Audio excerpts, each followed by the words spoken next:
आज हम बात करेंगे एक जाने माने दर्शन शास्त्री निश्चय की, फ्रेडरिक निश्चय, जिनका जन्म जर्मनी में हुआ था। निश्चय के बारे में कहा जाता है कि निश्चय ने बड़ा ही कठिन जीवन जीता। उन्होंने अपने जीवन में बहुत संघर्ष देखे और बड़ा ही कठिन समय देखा। उनका जन्म उस समय हुआ जब जर्मनी 16 भागों में बढ़ चुका था।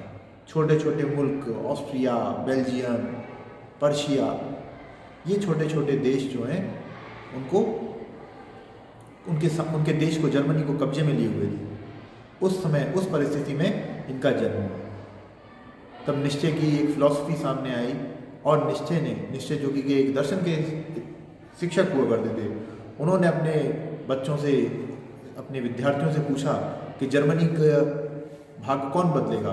तो उन्होंने कहा जर्मनी का भाग्य तो कभी नहीं बदल सकता, क्योंकि जर्मनी जो है वो दूसरों के हाथ में है, और अगर कोई बदल सकता है तो भगवान बदल सकता है।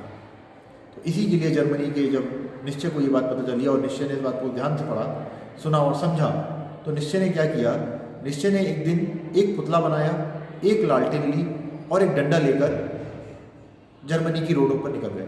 यूनिवर्सिटी के बाहर जब छात्रों ने निश्चय को देखा, तो निश्चय को देखकर लोगों ने सोचा कि यार एक प्रोफेसर के हाथ में ये डंडा और ये लालटेन, ये क्या करना चाहते हैं प्रोफेसर। तो उन्होंने एक सेंटेंस बोला कि डार्कनेस इन द नून के लिए मैं ये लालटेन लेकर आया हूँ, क्योंकि दुनिया में अंधकार छाया हुआ है जर्मनी में, दिन में भी खूब अंधेरा है, लोगों को एक रास्ते की ज़रूरत है।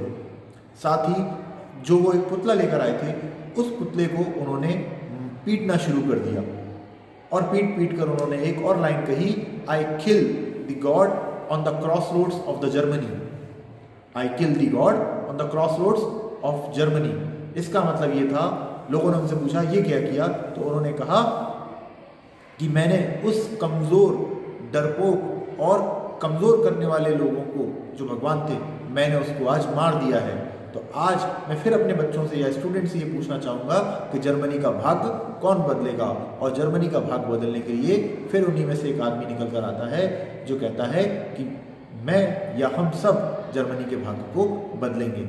इस तरीके से जो सर्वाइवल ऑफ द फिटेस्ट की थ्योरी थी, वीर भोग वसुंधरे की जो थ्योरी थी, वो, तो ये जो मैंने आपको बताया सर्वाइवल ऑफ द फिटेस्ट की जो थ्योरी थी, जिसे डार्विन ने दिया था, उसे यहाँ पर निश्चय ने अप्लाई किया और अप्लाई करने के बाद ये लोगों को बताया, समझाया कि जो शक्तिशाली होंगे वही रहने के अधिकारी हैं, दुनिया में रह सकते हैं, कमज़ोरों का इस दुनिया में कोई स्थान नहीं है। Thank you.